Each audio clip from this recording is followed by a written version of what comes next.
Alhamdulillahi Rabbil Alamin, wa salatu wa salam ala ashrafil mursalin, Sayyidina Muhammad wa ala alihi wa sahbihi wa sallim wa man wala. Je suis Imam Adama Seck, l'auteur du livre La laïcité, mythe ou réalité.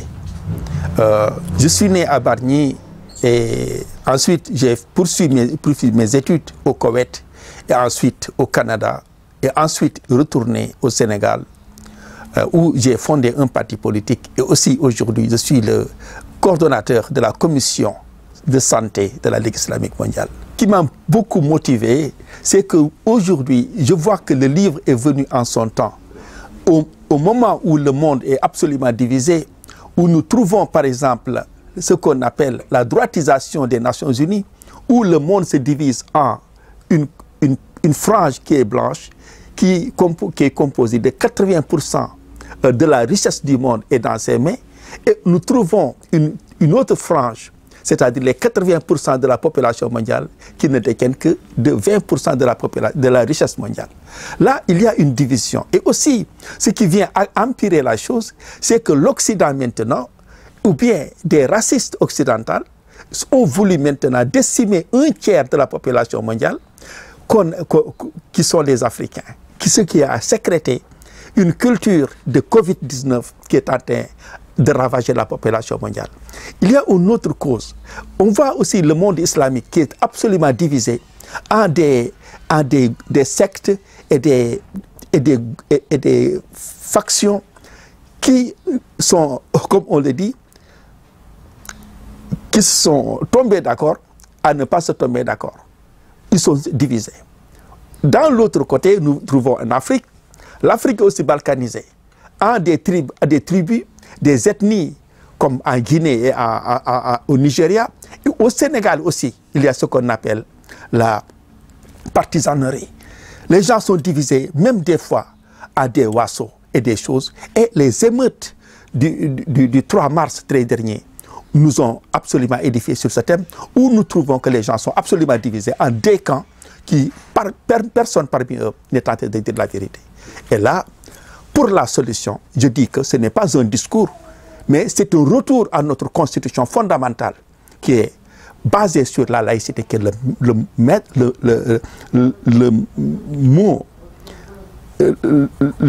mot de la Constitution, ou bien le mot d'ordre de la Constitution, qui fait que si nous ne la comprenons pas, il nous sera très difficile de décoller, ou bien d'aller dans les rampes du développement. C'est là ce qui m'a plus motivé, c'est qu'on puisse comprendre notre Constitution pour nous unir et nous développer.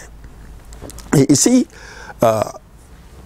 le thème, ou bien le fil conducteur de ce livre, c'est pour montrer que l'élite que nous avons, l'élite, que ce soit l'élite, l'assimilation occidentale et l'assimilation orientale, n'ont pas compris ce thème. Et la preuve est que nous trouvons, si nous demandons qu'est-ce que c'est que la laïcité, on trouvera des gens qui nous disent que la laïcité est une fiction juridique. Comme l'a dit un président de l'Assemblée nationale. Très récemment, on a eu un président qui nous disait que l'intangibilité de la laïcité. Ensuite, on a eu des gens qui disent que la laïcité a des variantes. Certains nous disent que la laïcité, il y a une laïcité positive et une laïcité négative. Certains aussi disent que la laïcité, c'est une chose inconnaissable, on ne peut pas la connaître. Et il y a des gens, même très récemment, un de nos ustads qui disait que la laïcité ne nous a jamais été expliquée. C'est la raison pour laquelle il faut la remettre à plat. On ne la connaît pas parce que toutes ces réponses mitigées-là nous montrent qu'il y a une très grande méconnaissance de ce concept. Alors, mon objectif dans ce livre est d'essayer de remonter aux origines du concept pour la comprendre et ensuite de venir avec les résultats concrets pour changer notre vécu et pour vivre mieux ensemble et pour la paix sur cette terre.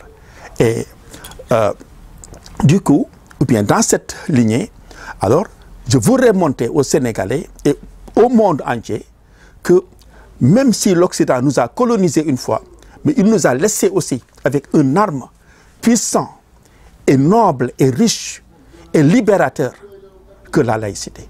Mais il faut essayer de la comprendre pour pouvoir changer notre façon de vivre. Et dans ce domaine, je verrai que il faut faire comprendre à l'élite, que ce soit l'élite occidentale et l'élite locale, résoudre cette querelle entre eux.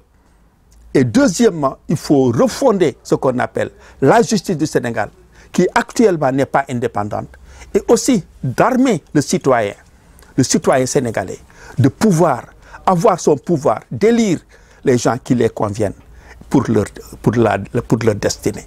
C'est la raison fondamentale qui fait que j'ai fait ce livre, pour que les gens comprennent, parce que sans ce livre-là, il nous sera très difficile d'accéder à ce qu'on appelle la légitimité de nos leaders. Et là, on n'aura pas d'autorité, et aussi la souveraineté, alors ne sera pas possible pour nous. C'est la raison pour laquelle, depuis 1960, depuis nos indépendances, on est en ceinture, mais incapable de décoller. Donc le livre là est venu pour résoudre ce problème.